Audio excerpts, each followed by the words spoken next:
le dit. Le problème avec certaines personnes, quand vous combattez des hommes providentiels que Dieu vous a accordés, vous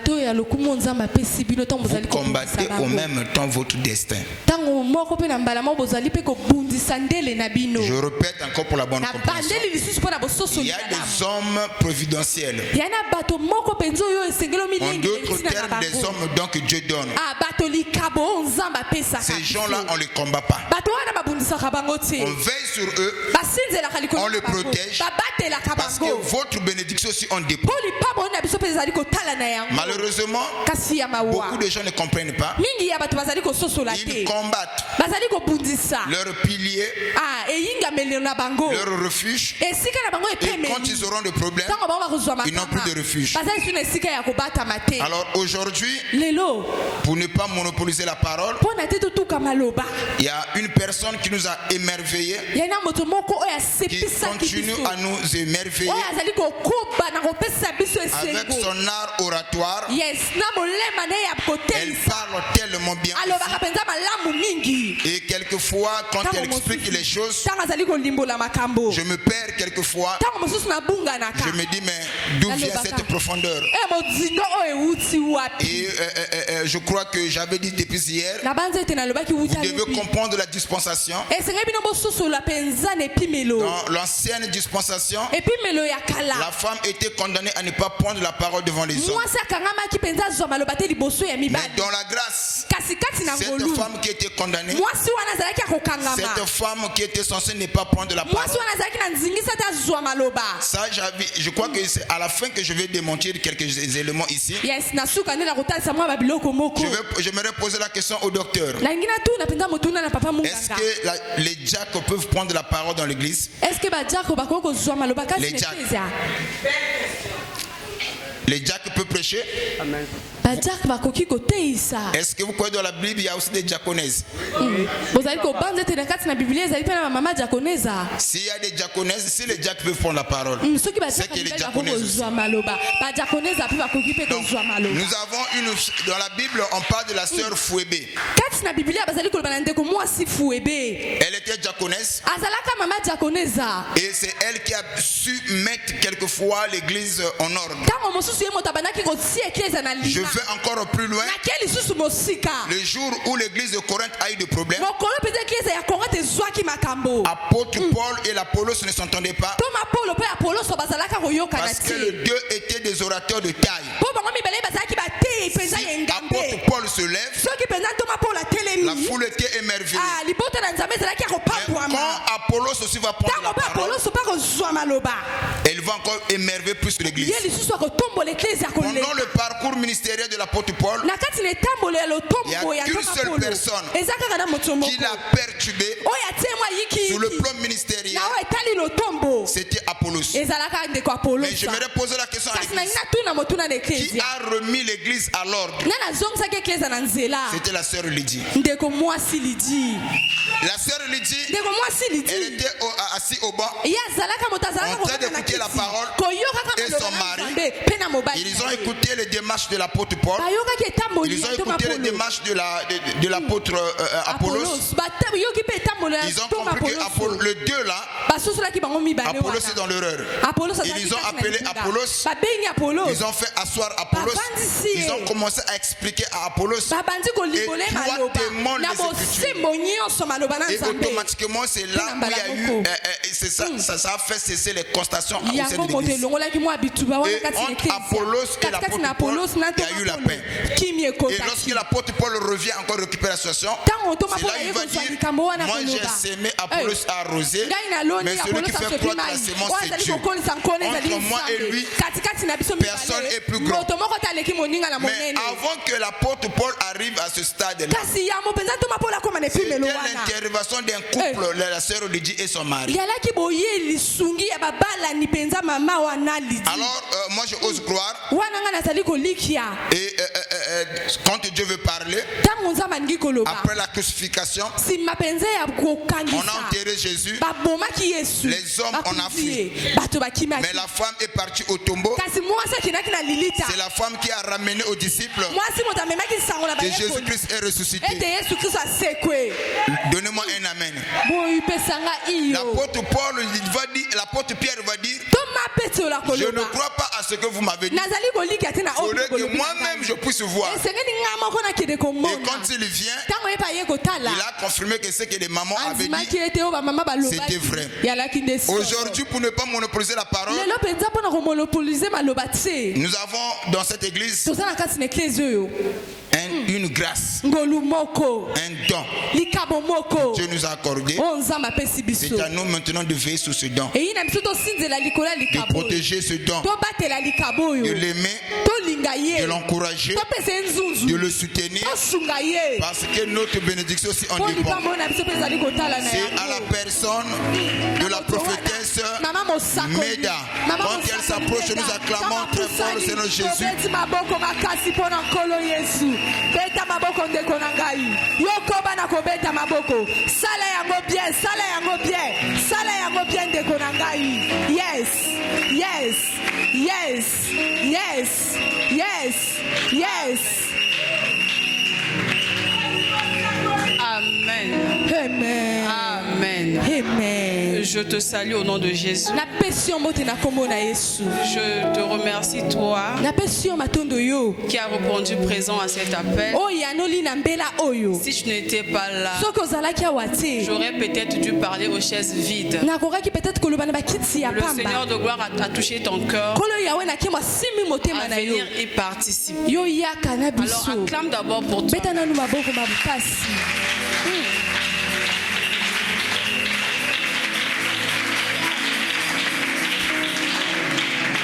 Amen. Amen. Je bénis le Seigneur pour ses bienfaits dans notre vie et pour sa bonté à mon égard. Moi qui autrefois, je ne calculais même pas un jour que j'allais être l'épouse d'un homme de Dieu. Mais dans son infini amour, il savait que tôt ou tard, tu finiras à être l'épouse d'un homme de Dieu. Et pas n'importe quel homme de Dieu. Un homme de Dieu qui parle tellement bien. Un homme de Dieu que le prophète utilise, le Dieu utilise puissamment. Je parle à la personne de mon Père spirituel. Amen. C'était même pas dans mes calculs. Vous voyez comment est-ce que les chrétiens de Dieu sont tellement merveilleux. Il m'est arrivé un jour, je tombe malade. Tout était sombre dans ma vie. Il n'y avait plus d'espoir dans notre famille. Ma mère que tu vois là, elle se lamentait. Elle a tout vendu pour moi. À cause de ma santé, elle a tout vendu.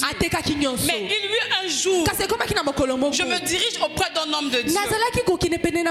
Je partais pour autre chose. Mais cet homme de Dieu là, il m'a dit ceci, que toi, tu tomberas malade. Et la maladie là, on va t'envoyer en Europe.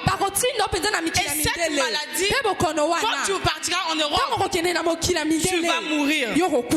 J'ai dit, moi je suis venu pour autre chose. Tu me dis encore autre chose. Quelques années après, non, quelques mois après, je tombe malade. Comme l'avait dit l'homme de Dieu. Et quand je tombe malade, on m'emmène à l'hôpital. Le docteur a dit, on ne peut rien faire. Les parents, vous devez faire quelque chose. Vous devez envoyer votre enfant au Maroc. Et tant dans les crises, et tant dans la maladie, je me suis rappelé de la parole d'un homme de Dieu. J'ai dit à ma mère que l'homme de Dieu, il y eut un temps, j'étais partie à une église dont je ne maîtrise même pas. Mais cet homme de Dieu là m'aurait dit que tu tomberas malade. Mais si tu tombes malade, ça sera difficile pour toi. Et quand on va t'envoyer au Maroc, tu vas perdre la vie. Et c'est comme ça que ma maman, elle dit que non, mais on doit faire recours à cet homme de Dieu. Et c'est comme ça que je vais trouver papa. Ce n'était même pas dans nos calculs. Qu'un jour, que moi je devais être son épouse. Qu'un jour, lui devait me prendre comme femme. Ce n'était même pas dans mes calculs. Mais j'ai compris une chose. Dieu avait créé cela afin qu'il puisse me mettre à ses côtés. Et pour qu'un jour, je puisse apporter la parole aux femmes tsunamites. Yes.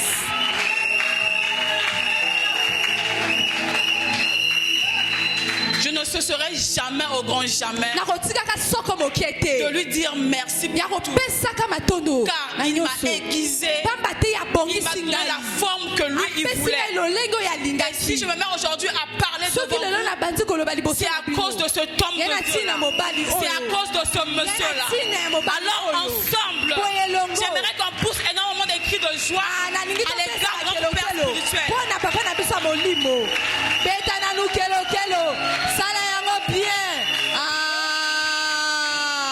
Yes. Amen. Yes. Je bénis les hommes de Dieu qui ont répondu présent. Le docteur Wilfried m'avait appelé hier pour me dire que maman, hier j'étais un peu occupée, mais demain je serai là. Merci docteur de fait que vous avez honoré votre présence. Yes. Amen. Et je bénis tout le monde qui est là. Que le Dieu de mon Père vous comble de toutes sortes de biens. Le temps est suffisamment parti. Salue ton voisin, salue ta voisine. Dis-lui que sois béni au nom de Jésus.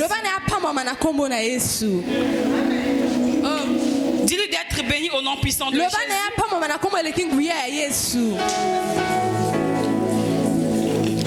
Amen. Amen. Alors on va ouvrir nos mains, on va prier pour la parole. Tu vas demander à Dieu de te parler. Prie au nom de Jésus. Seigneur de gloire, nous y voici maintenant. Nous voulons écouter ta parole. Père éternel, écarte l'homme du chemin. Ouvre mes lèvres.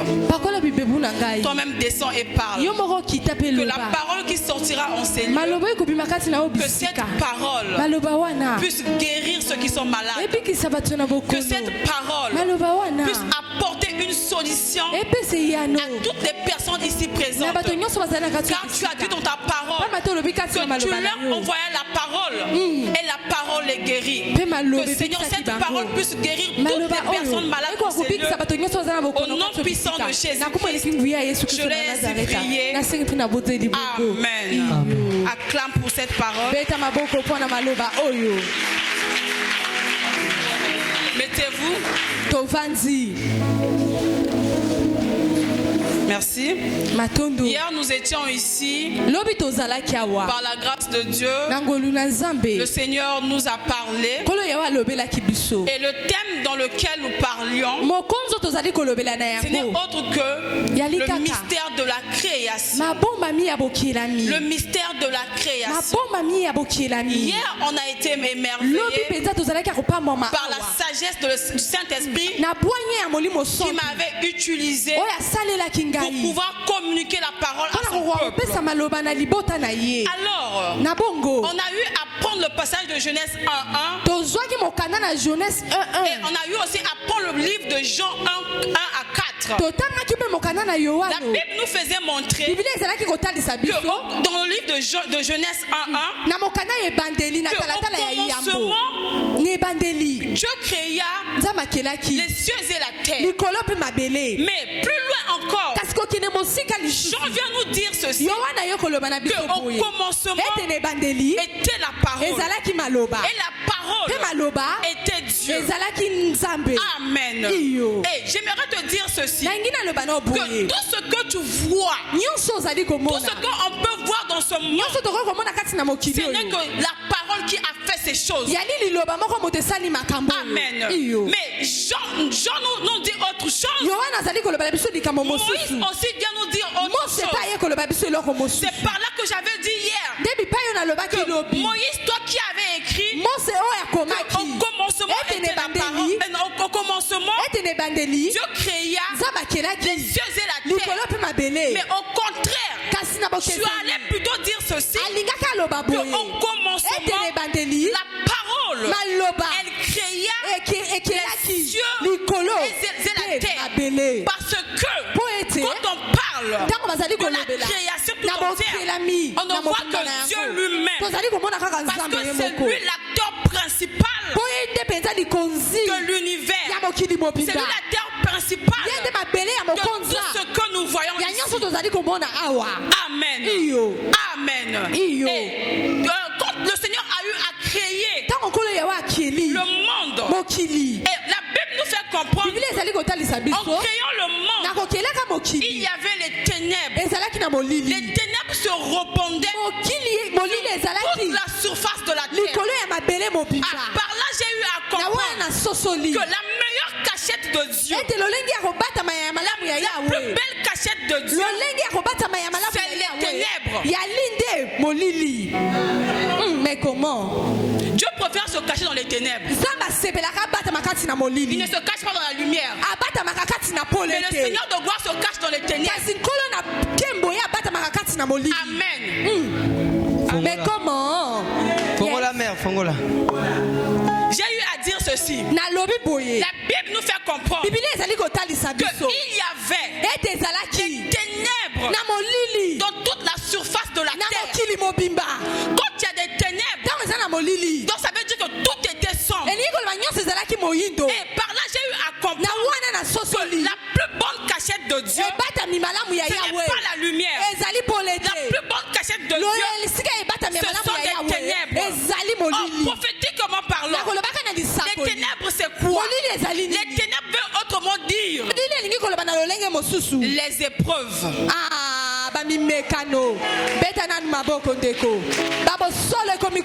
Parce que Dieu se cache dans nos épreuves. Et quand nous traversons des épreuves, nous sommes dans les ténèbres. Et pour que le Seigneur puisse manifester sa lumière, il doit te faire passer dans les ténèbres.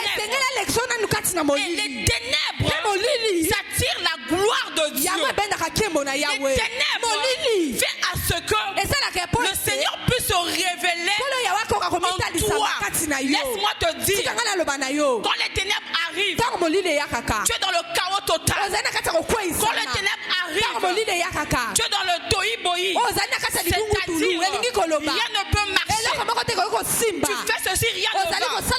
Tu regardes à gauche, tu regardes à droite, il n'y a pas de secours. Par là, tu te dis que les hommes m'ont abandonné. Je vais demander de l'aide à une personne. Cette personne me met à l'écart. Mais Dieu aimerait que tu subisses cela afin que sa gloire se manifeste dans tes ténèbres. Parce qu'il sait que si tu vas demander de l'aide à une personne, sa gloire ne va pas se manifester. Raison pour laquelle il doit te faire passer dans les ténèbres qui est des épreuves afin que sa gloire puisse se manifester. Yes. Afin que sa gloire se manifeste. Et parce qu'il sait que quand mon fils est dans les ténèbres, personne ne peut venir le secourir. Car la Bible nous fait comprendre que le secours de Dieu, c'est merveilleux. Car le secours des hommes n'est que vanité. À quel moment le secours de Dieu arrive dans nos vies? Le secours de Dieu, il arrive dans nos vies pendant nos ténèbres. Pendant nos ténèbres. Et quand les ténèbres sont là, c'est comme ça que tu verras la main de Dieu.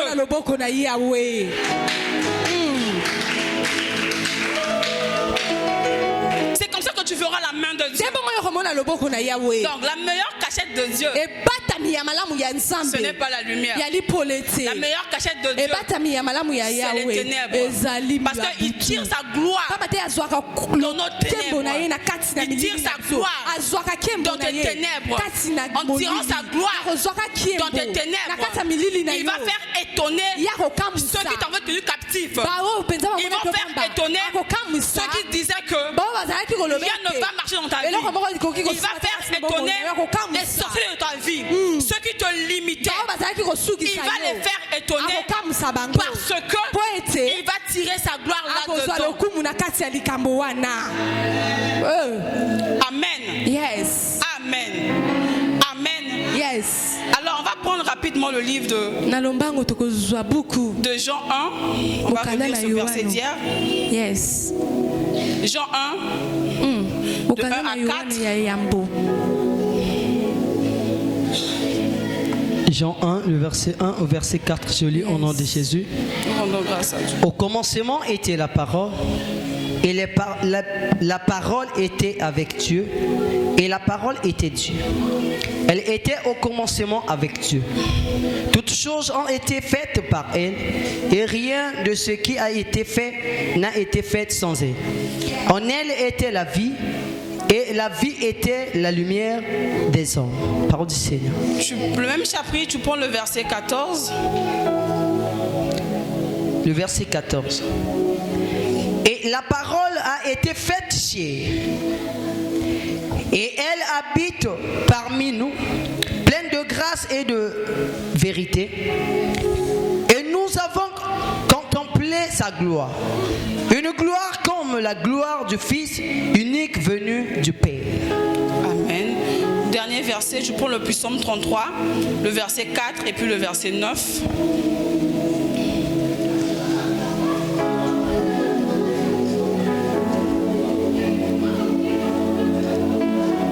Psaume 33, le verset 4 et puis tu prendras le verset 9. Psaume 33, verset 4. Le verset 4. Car la parole de l'Éternel est droit, et toutes ses œuvres s'accomplissent avec fidélité. Le verset 9. Car il dit, et la chose arrive, il ordonne et elle existe. Parole du Seigneur. Acclame pour cette parole.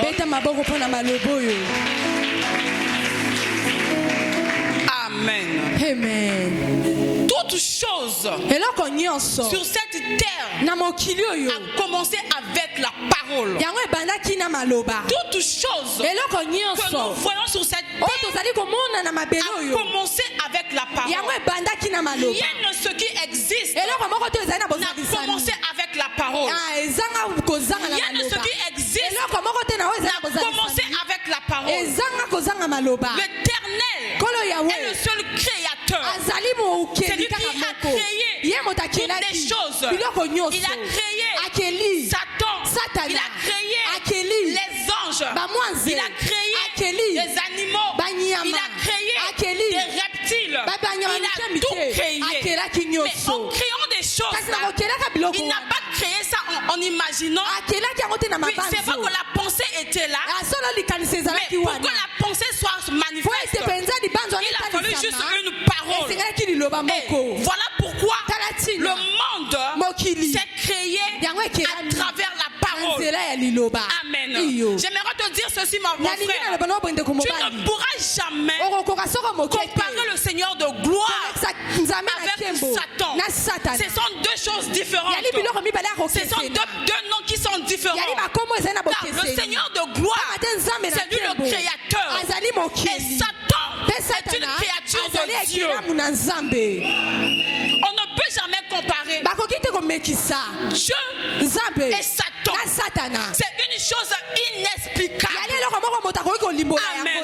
Notre Dieu est un créé. Il n'est pas régi dans le temps ni dans l'espace. Yes. Il n'est pas régi dans le temps ni dans l'espace. Il est le Dieu lui-même créateur. La Bible nous dit qu'il a tout créé en lui-même.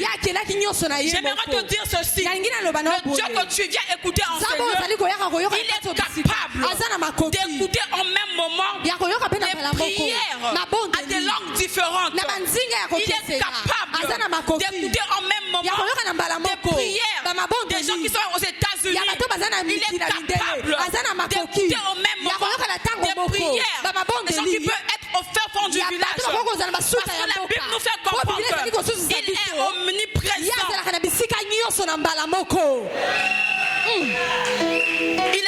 Il a tout créé par sa parole. Alors c'est abusivement de comparer Dieu et Satan. Satan n'a pas de pouvoir. Il n'a même pas de pouvoir. Alors j'aimerais te dire ceci. Ne faut pas avoir peur devant Satan. La situation que tu traverses là, c'est tellement petit devant Dieu. La situation que tu vis maintenant là, c'est tellement peu devant Dieu. Parce que Dieu, quand il a créé l'homme, il a doté en l'homme la capacité de créer aussi. Amen. Et quand il a dit, faisons l'homme à notre image, il a créé l'homme. C'est comme j'ai eu à dire hier, avec une matière qui était tellement négligeable, avec de la poussière. Et quand on voit la poussière, c'est une chose que tout le monde peut piétiner. C'est une chose qui n'a pas de valeur. Le Seigneur m'a fait comprendre que s'il avait créé l'homme avec la poussière, c'est pour qu'il puisse communiquer ses empreintes sur l'homme. C'est pour qu'il puisse communiquer son ADN sur l'homme. Afin que l'homme qu'il a créé, lui aussi, il soit à mesure de créer autre chose. Voilà pourquoi un jour, quand le Seigneur a eu à créer Adam, il a placé Adam devant tous les animaux. Il a placé Adam devant tous les animaux. La Bible nous fait comprendre que Adam a appelé chaque animal par son nom. Adam ne s'est jamais trompé que cet animal-là peut être un chien. Parle. J'aimerais te dire, le Seigneur que tu es venu écouter, il maîtrise toutes choses. Il maîtrise toutes choses. C'est lui qui a créé la lune. C'est lui qui a créé les étoiles. Il y a d'autres personnes, les scientifiques eux-mêmes, ils disent que nous ne comprenons pas comment est-ce que ça fait que dans d'autres pays, c'est la nuit, dans d'autres pays, c'est le jour. J'aimerais dire ceci aux scientifiques, il ne s'agit que de la parole. Il y a sur cette terre, n'a été faite sur la parole. Le Seigneur de gloire, il est capable de maîtriser toutes choses par la parole. Même ta vie à toi, c'est la parole. Tes enfants, c'est la parole. Ce que tu traverses là, il faut juste que tu parles afin que la chose se manifeste. Oh, yes. Yes. Au commencement était la parole. La parole était avec Dieu. Et la parole était Dieu. Donc en disant ceci, en disant cela, j'ai compris que la parole elle-même, c'est Dieu. Yes. La parole elle-même, c'est Dieu. Personne ne peut comprendre Dieu. Personne ne peut cerner Dieu. J'aimerais dire ceci à une personne. Si tu veux comprendre réellement le Dieu de ton Père, il faut qu'il se révèle à toi. Parce que personne ne peut le comprendre. Il faut que Dieu se révèle à toi afin que tu puisses le comprendre. Amen. La Bible nous dit ceci, que la foi vient de ce que l'on entend. Et ce que l'on entend vient pas de la parole des hommes, mais de la parole de Dieu. J'aimerais te dire ceci. Qu'est-ce que tu entends? Yes. J'aimerais juste ouvrir une parenthèse. Nous devenons ce que nous entendons. Nous devenons ce que nous entendons. Qu'est-ce que tu écoutes? Qu'est-ce que tu entends?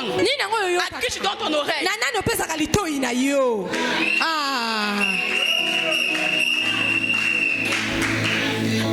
tu donnes ton oreille. Nous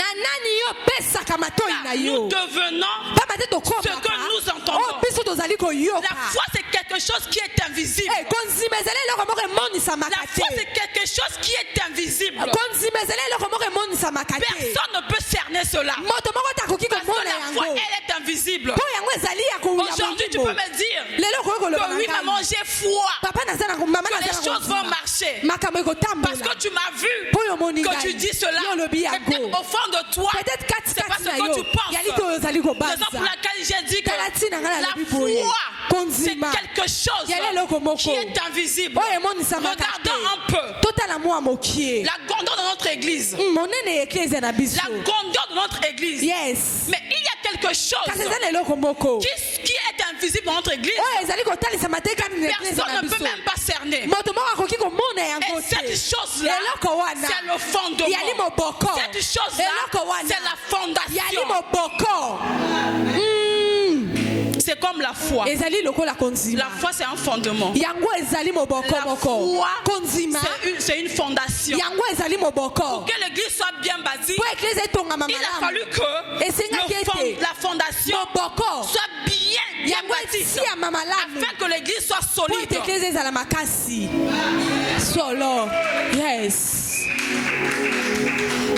Afin que l'église soit solide. Si un jour le diable est parti, Satan est parti vers Job, ce n'était même pas à cause des biens de Job. Ce n'était même pas à cause de la richesse de Job, ou soit à cause des enfants de Job. Mais si le diable est parti vers Job, c'était pour tester sa foi. C'était pour que sa foi soit inébranlable. C'était pour bousculer la foi de Job.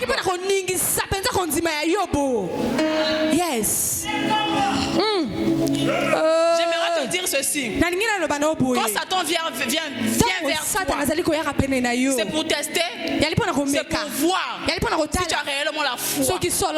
S'il voit que ta foi est inébranlable, il va rien faire. Mais s'il voit que ta foi n'est pas solide, c'est comme ça qu'il va rentrer. Et quand le diable a vu comment est-ce que la foi de Job était inébranlable, il repart vers Dieu. Il dit ceci à Dieu: j'ai tout fait, mais je vois que notre fils là, il ne peut pas céder.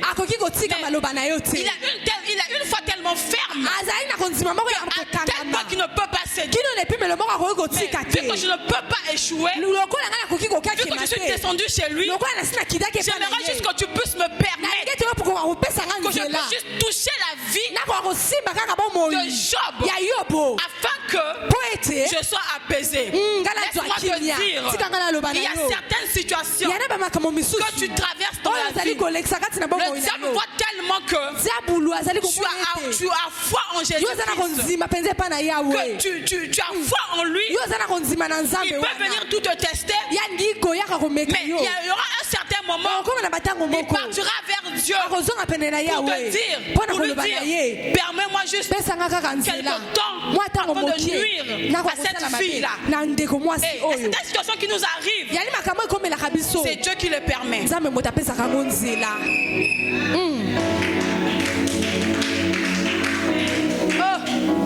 Cette situation qui nous arrive, c'est Dieu qui nous permet cela. Mais quand Satan est parti vers Job, il a failli à sa mission. Il a failli à sa mission.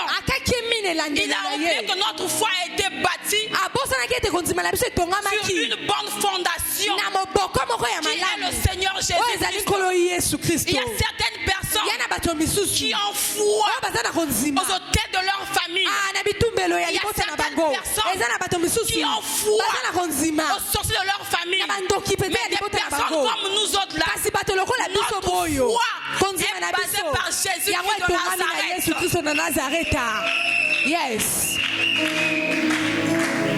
Notre foi est basée par Jésus Jésus-Christ de Nazareth. La Bible nous fait comprendre. La foi vient de ce que l'on entend. Yes. Et ce que l'on entend vient de la parole de Dieu. Par là, j'ai le diable. Une fois, il a tellement vu que Adam avait une foi ferme à Dieu. Mais il dit, pour que je puisse atteindre Adam, je dois toucher sa femme. Je dois passer par Ève. C'est comme ça qu'un jour, Ève était dans le jardin d'Éden. Satan vient vers lui pour lui dire, est-il vrai que Dieu a réellement dit que vous ne mangerez pas de tous les fruits?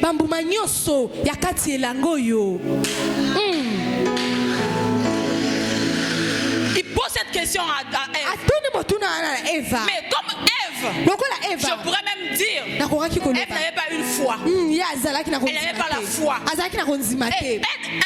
Ève plutôt, elle a cédé son oreille à Satan. Et en cédant son oreille à Satan, c'est le chaos qui s'installe. C'est le chaos qui s'installe total. Et juste en écoutant, en donnant son oreille à une mauvaise personne, c'est la malédiction qui s'installe. Voilà pourquoi s'il y a des tueries aujourd'hui, s'il y a des désarrois dans ce monde, s'il y a le chaos dans ce monde, c'est parce qu'il y avait une femme qui avait donné son oreille à une personne qui ne fallait pas donner.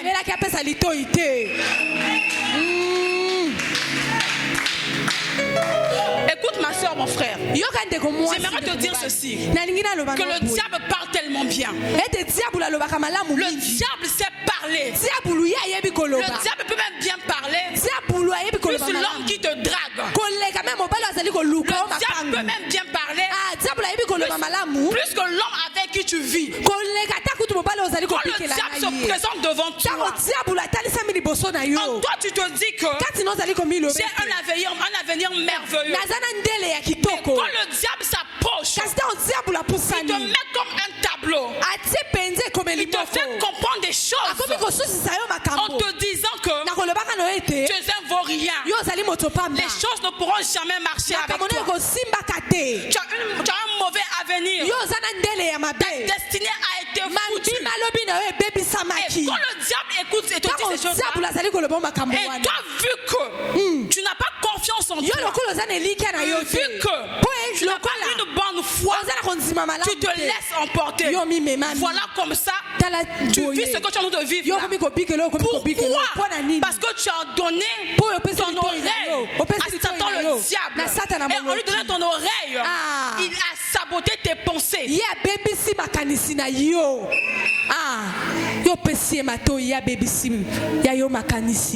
à Ève, Dieu a-t-il réellement dit que tu ne mangeras pas? Si c'était moi à la place d'Ève, je n'allais pas dire. Non, il n'a pas dit. Dieu avait dit qu'on ne mangera pas ça.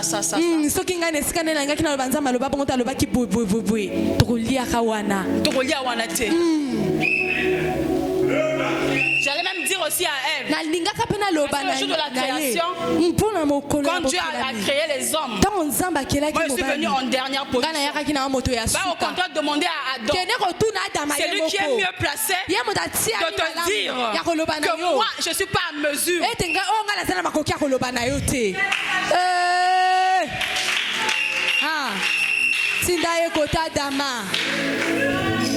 Il allait dire cela.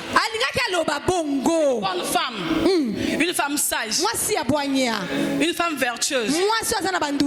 Quand il y a quelque chose qui se présente, elle ne peut jamais répondre sans pourtant consulter son mari. Et quand la chose est arrivée, quand la chose s'est présentée, il a fallu que Ève parte consulter son homme, parce que c'est l'homme qui avait reçu le mandat.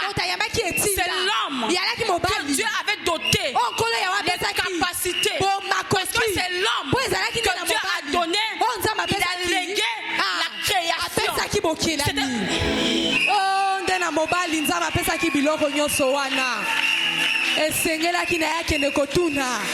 Yes. Fallait qu'elle aille demander à Adam. Bah là je comprends que nous les femmes, nous sommes rien. La bonne créature de Dieu, c'est les hommes. Parce que nous en tant que femmes, on a failli à notre mission. On a failli à notre mission. Mais jusqu'aujourd'hui, si la mission est encore là, si la mission est encore bonne, c'est parce qu'il y a un homme qui a été établi. Yes. Acclame d'abord pour le Seigneur.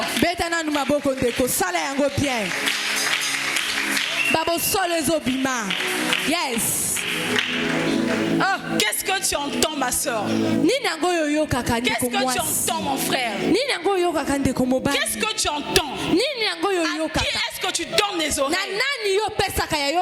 Dieu aimerait que nous puissions seulement lui donner notre oreille. Et c'est en lui donnant nos oreilles, il va nous inspirer, il va nous parler. Amen. La terre, pendant qu'elle était formée,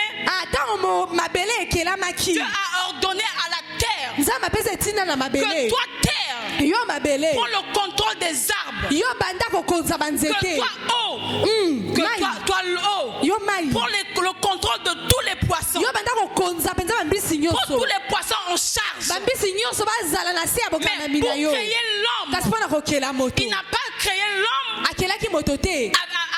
avec autre chose, mais il a créé l'homme avec un ADN, la poussière plutôt, et il a vu communiquer un ascendant ADN. C'est pour te dire que en toi tu as le pouvoir de la création. En toi tu es en mesure de créer des choses.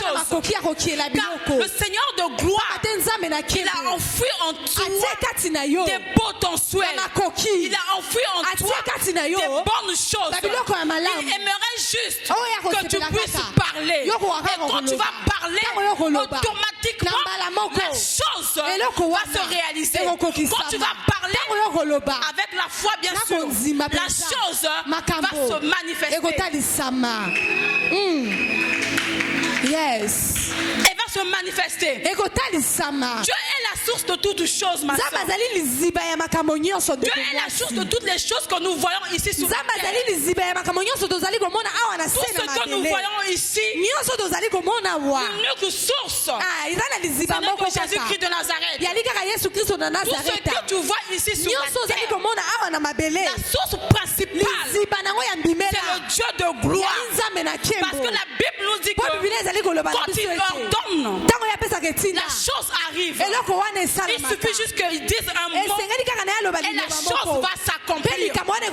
J'aimerais te dire ceci: ne te décourage pas. Même si la prophétie qu'on avait eu à te dire, tu n'as pas encore vu cela, j'aimerais te dire, ma soeur, mon frère, attends-la. Elle finira par s'accomplir. Quand je parle de ces choses, le Seigneur de gloire me montre une personne. Je vois le prophète Esaïe. On voit le prophète Esaïe, cet homme d'Esaïe, rempli d'onction. Il a eu à prophétiser sous la venue de notre Jésus-Christ. Il a eu à prophétiser sur la conception de notre Seigneur. Mais quelques années plus tard, Esaïe meurt. Et quand Esaïe meurt, c'est sûr et certain, les gens disaient que Esaïe avait eu à prophétiser, mais la chose ne s'est jamais réalisée. Mais des décennies après, de décennies plus tard, la prophétie que Esaïe avait mentionné, qu'un jour il y aura un homme du Seigneur Jésus-Christ, il viendra et il mourra à la croix. Et les paroles que le prophète Esaïe avait dit en amont, et des années plus tard, ces paroles-là se sont réalisées. Je rentre dans une autre dimension. Le Seigneur me dit ceci: et même c'est par une simple salutation que le Seigneur était né.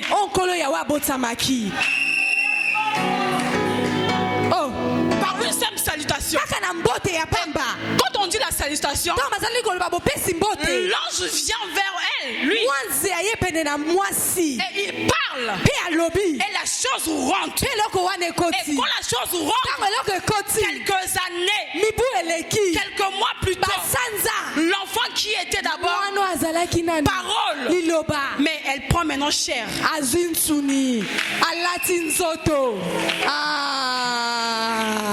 Yes. L'enfant prend chair.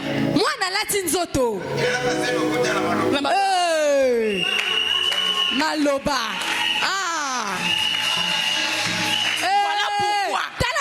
Notre Père, le messager fidèle, lui aussi il était révélé. Il a demandé, il a dit à Silas, il n'a pas besoin d'autre chose, juste la parole. La parole fera à ce que ta femme va tomber enceinte à cause de la parole.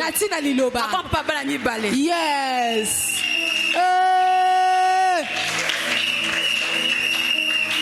Yes. Elle est créatrice. La parole peut créer toutes choses. Pour ce que tu as dans tes pensées, tu peux penser cela et tu déclares juste. Tu ordonnes juste. Et la chose va s'arriver. La chose va arriver. La chose sera palpable. Elle sera palpable comment? Parce que tu as parlé. Ce soir, nous aussi on va parler. Ce soir, il y a des paroles qui ont été dictées sur ta personne. Ce soir, ça sera parole contre parole. Eux, ils avaient dicté des paroles de malédiction. Nous, on va prononcer des paroles de bénédiction. Si eux, ils avaient prononcé des paroles d'échec, nous, on va prononcer des paroles de réussite. Si eux, ils avaient prononcé des paroles de la stérilité, nous, ce soir, on va prononcer des paroles d'élévation. Yes. Oh. C'est parole contre parole. Parce que la parole est capable de toutes choses. La parole est capable de créer un chemin là où il n'y avait plus d'espoir. La parole est capable d'emmener à l'existence des choses qui n'existent pas. La parole est capable d'emmener à un mariage auquel tu es expérimenté. La parole est capable de t'emmener à un travail auquel tu admirais. La parole est capable de te donner des enfants auxquels tu espérais. La parole est capable de t'emmener dans les profondeurs. Yes. La parole est capable de toutes choses. Amen. Yes. Amen. Yes. J'aimerais te dire ceci. La parole de Dieu, quand elle sort, c'est pour accomplir les desseins de Dieu dans notre vie. Amen. J'aimerais dire à une personne, pour que ta destinée soit meilleure, il faut que tu écoutes la parole. Amen. Pour que tu puisses avoir une bonne destinée, il faut que tu dépendes totalement de Dieu. Parce que c'est lui la source de toutes choses. Amen. La Bible nous dit que la foi vient de ce que l'on entend. Et ce que l'on entend vient de la parole de Dieu. Quand je parle de ces choses, le Seigneur me ramène vers une femme. Dans le livre de Jean 4, de la femme samaritaine.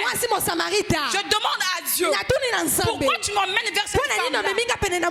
Écoute un peu. Un jour, Jésus-Christ avait soif. Et il part vers le puits de Jacob. Et quand il part là-bas, cette femme samaritaine, elle vient croiser le Seigneur là. Et le Seigneur lui dit ceci: donne-moi à boire. C'est sûr et certain. Quand la femme samaritaine a eu à voir Jésus, il a dit ceci: qu'il n'y a pas de part, il n'y a pas de relation entre vous et moi. Pourquoi elle a dit cela? Parce qu'elle a vu l'accoutrement de Jésus.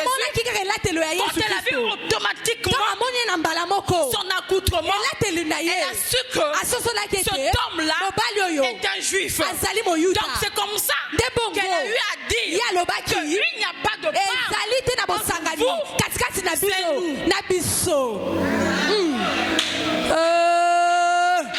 Yes. Il n'y a plus de part. Mais le Seigneur de gloire lui a dit: donne-moi de l'eau, j'ai soif. Elle refuse catégoriquement. Et Dieu lui dit ceci: si tu connaissais en réalité la personne qui te demandait de l'eau, tu n'allais même pas lui refuser de l'eau. Parce que la source de l'eau, c'est lui-même. Quand on parle de la source de l'eau, c'est la parole. Parce que la parole était venue vers la femme samaritaine. Mais elle ne comprenait pas encore. Elle ne comprenait pas. À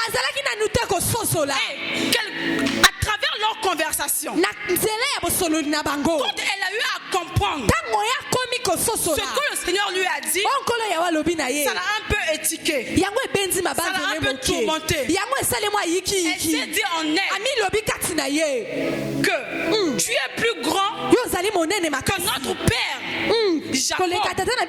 Donc là par là, la femme samaritaine, elle voulait montrer à Dieu qu'elle maîtrisait la création, qu'elle maîtrisait la parole. Elle voulait montrer à Dieu qu'elle connaissait des choses. Mais le Seigneur de gloire, il s'est dit en lui-même que cette femme samaritaine, c'est une religieuse. Elle n'est pas spirituelle. Parce que la religion ne sauvera personne. Je dois au contraire me révéler à cette femme-là, afin qu'elle quitte de la religieuse à une autre personne. La Bible nous dit ceci: pendant leur conversation, Dieu lui dit: va m'appeler ton mari. Elle dit à Dieu: je n'ai pas d'homme. Là c'est bon. Le Seigneur lui dit que tu as dit vrai, parce que tu n'as pas d'homme. Même actuellement là, tu en as connu 5. Et l'homme avec lequel tu es n'est même pas ton mari. La femme samaritaine, elle se dit en elle-même: je ne suis pas devant n'importe quelle personne. Cet homme-là me maîtrise. Cet homme-là me connaît. La Bible nous décrit ceci: que cette femme samaritaine, elle portait en elle la cruche. Et elle prend cette cruche-là, elle dépose. Et quand elle dépose la cruche, elle regarde attentivement la parole qui est Jésus. Elle dit à Jésus: es-tu le Messie? Là la parole dit que là c'est bon.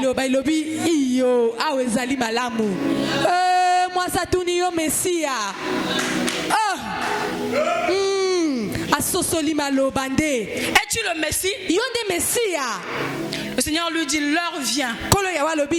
Elle est déjà venue où les vrais adorateurs n'adoreront pas le Père dans les montagnes ni à Jérusalem. Mais l'heure vient, elle est déjà venue où le vrai adorateur adoreront le Père en esprit et en vérité. La femme samaritaine, quelque chose a changé en elle. Elle a dit en elle-même: depuis que je suis née, je n'ai jamais entendu ce genre de parole. La femme samaritaine, elle s'est dit en elle-même: la parole que j'ai entendue, je ne vais jamais laisser cette parole-là pour moi. le monde regardait la femme samaritaine comme étant une prostituée. C'est-à-dire le diable lui avait imposé une vie. Donc, elle dépendait que des maris des hommes. Mais à travers la parole a changé. Cette femme de la prostituée a une grande évangéliste. J'aimerais te dire ce soir, la parole qui va sortir va transformer ta vie. La parole qui va sortir va transformer la vie des enfants. La parole qui sort va transformer ta bénédiction.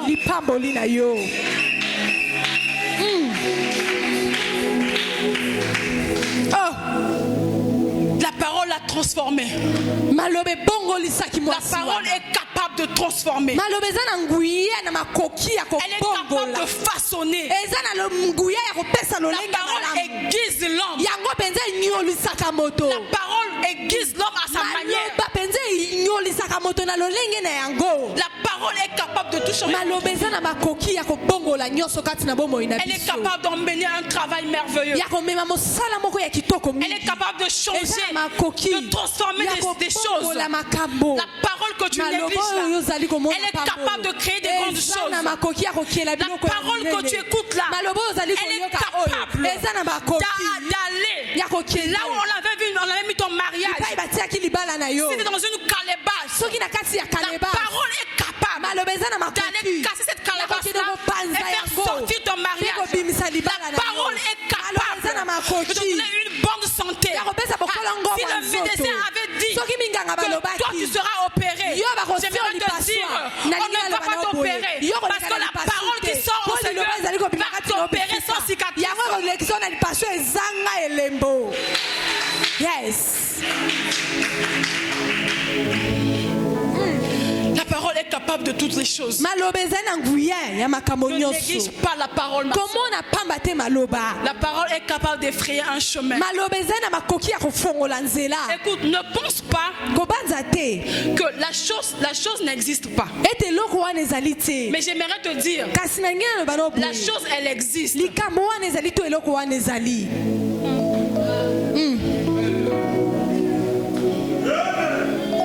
Je reprends encore. Tu te dis que la chose n'existe pas. Mais j'aimerais te dire que la chose existe déjà. Parce que la Bible nous fait comprendre que le Seigneur de gloire dit, quand tu euses été formé, moi l'Éternel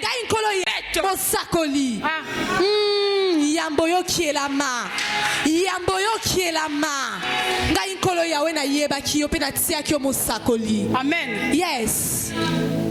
La Bible nous dit que avant que tu ne sois né, avant que tu ne euses formé, moi l'Éternel, je te connaissais. Je t'avais déjà établi prophète des nations. J'aimerais arranger ceci. Moi l'Éternel, je t'avais déjà établi une grande femme d'affaires. Moi l'Éternel, je t'avais déjà établi un grand monsieur dans ce monde.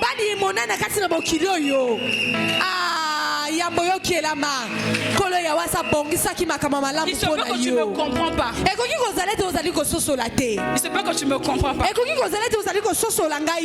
Je prends d'abord l'exemple d'une grossesse. Quand une femme tombe enceinte, personne ne sait qu'elle est enceinte. Mais c'est au fur et à mesure, quand la grossesse commence à se développer, les gens remarquent maintenant que cette femme est enceinte. Et toi-même la maman, tu te commences à te dire, c'est que la chose existe. Moi j'aimerais te dire ceci. J'aimerais te révéler ceci. Que la grossesse existait déjà. Il a fallu juste que la parole que Christ ordonne afin que la chose se manifeste.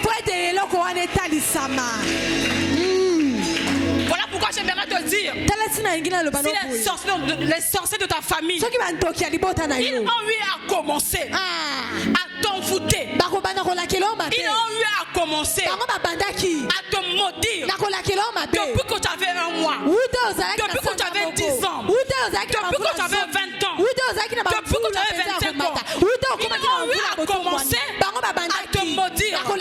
Mais malgré le fait qu'ils ont commencé à te maudire, ils ne comprennent pas, mais ils te maudissent, tu vas de l'avant. J'aimerais te dire, c'est parce que tu étais né d'abord avant.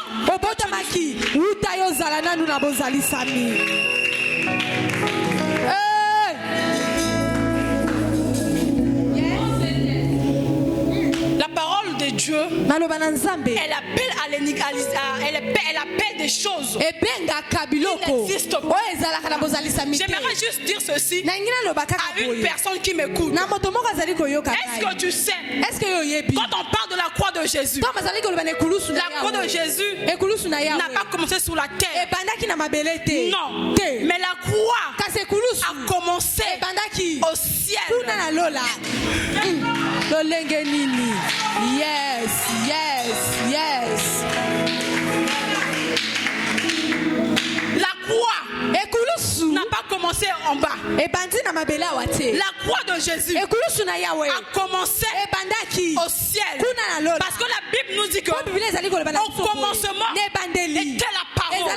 Donc prophétiquement parlant, Dieu savait qu'il allait envoyer son unique fils afin de venir sur la terre et être pendu à la croix afin que tes péchés à toi soient pardonnés.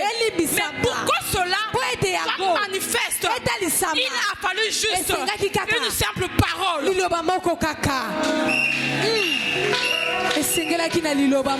Il a fallu juste une simple parole afin que la croix soit manifeste. La croix n'a pas commencé au ciel. La croix de Jésus n'a pas commencé au ciel. Mais la croix a commencé au ciel. Parce que Dieu de gloire, la croix était déjà dans ses pensées. Il attendait juste le moment opportun afin que cela soit palpable.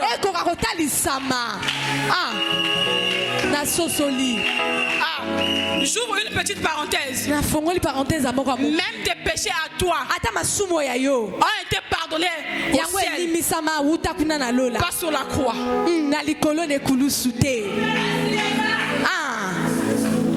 tes péchés ont été pardonnés au ciel, mais pas sur la terre. Pas sur la terre. Acclame d'abord pour le Seigneur. La parole de Dieu est capable de toutes choses. Regardons un peu dans la Bible. J'aime bien ces femmes-là. La Bible nous décrit il y avait deux femmes, Marthe et Marie. Marthe et Marie, c'était des deux femmes. Mais au contraire, Marie, la Bible nous fait comprendre qu'elle s'adonnait des choses qui sont inutiles. Mais par contre, Marthe, Marie plutôt, elle était toujours au pied du Seigneur. Elle était là au pied du Seigneur. Et quand une personne est au pied du Seigneur, c'est-à-dire la personne veut à tout prix que le Seigneur soit sa source d'inspiration. La personne veut à tout prix que le Seigneur lui parle attentivement. Mais Marthe, comme elle aimait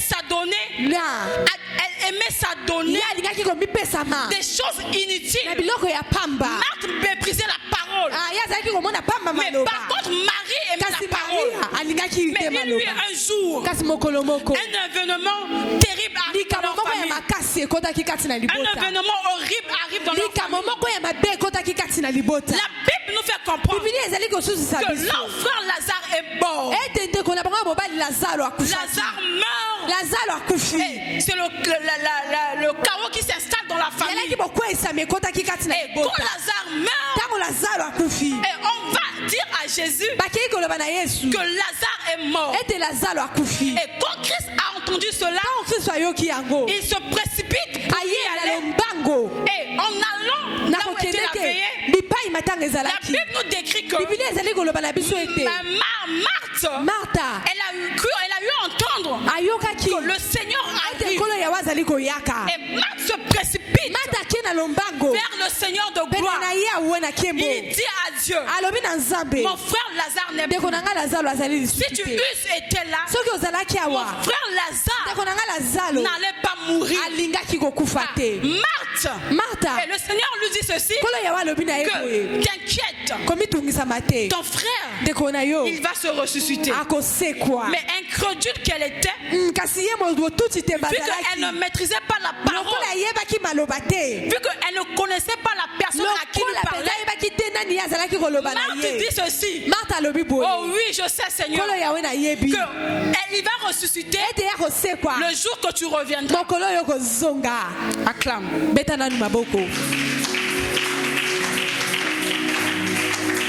Le jour que tu reviendras, le Seigneur s'est dit en lui-même, cette femme-là, si je me continue à lui parler, je vais perdre mon temps. Je dois me précipiter vers la personne qui m'écoute tout le temps. Et c'est comme ça qu'on allait dire à Marie que le maître est là. Et quand Marie a entendu ces choses, Marie a dit que quand le Seigneur est, vu que le Seigneur est là, c'est sûr et certain, un mystère va se créer. C'est sûr et certain, il va dire quelque chose. Parce que Marie était révélée. Elle était toujours là à côté du Seigneur. Et quand elle s'approche du Seigneur, la Bible nous dit ceci, que Marie a dit à Dieu, que Seigneur de gloire, si tu eusses été là, mon frère Lazare n'allait pas mourir. La Bible nous dit ceci, que Jésus est mu de compassion.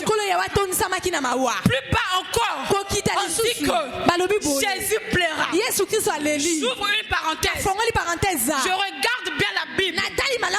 Je regarde du début de la jeunesse jusqu'à la fin, jusqu'à l'Apocalypse. Il n'y avait personne qui avait fait pleurer Jésus en dehors de Marie.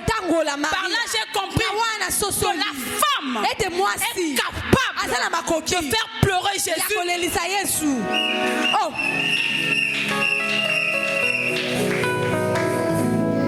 La femme est capable de faire pleurer Jésus. Et Jésus a pleuré.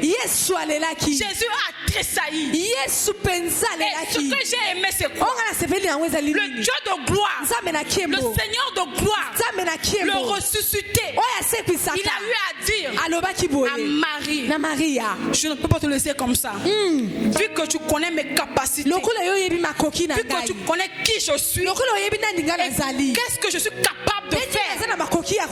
Dieu, le Seigneur lui dit, où l'avez-vous mis?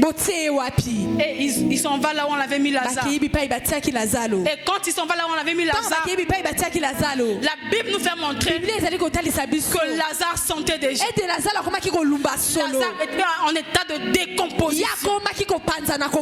Mais Jésus a dit une bonne parole. Parce qu'au commencement était la parole. Au commencement était la parole. Et la parole était avec Dieu. Le Seigneur a dit ceci, il est maintenant temps que la parole puisse se manifester. Et ce que j'ai aimé, c'est quoi? Quand le Seigneur a dit ceci, où l'avez-vous mis? On lui montre le tombeau de Lazare. Et le Dieu de gloire, il n'a pas sorti n'importe quel mot. Il a seulement dit ceci, que Lazare sort.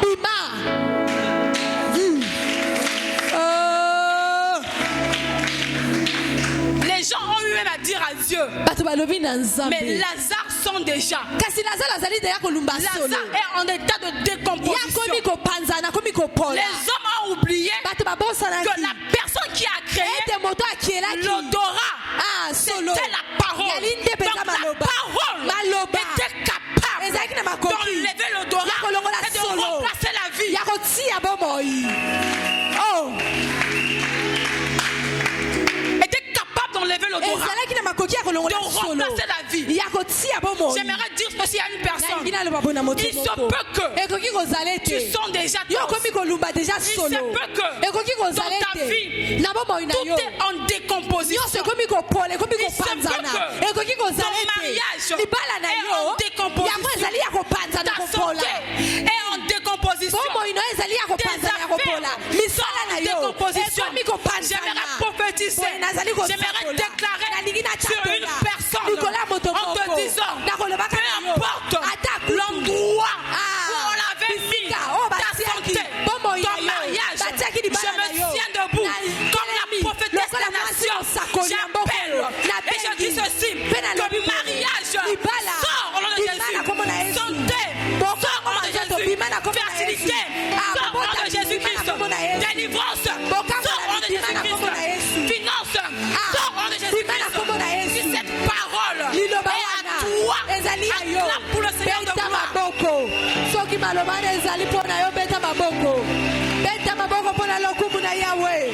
Yes.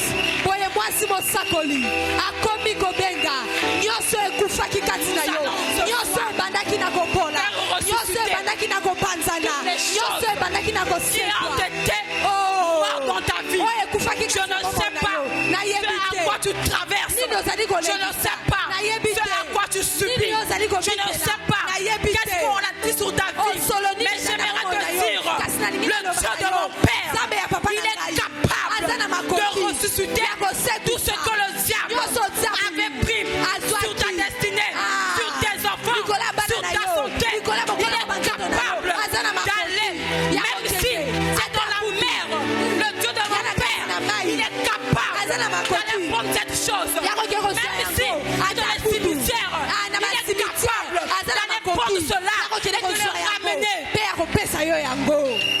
Yes.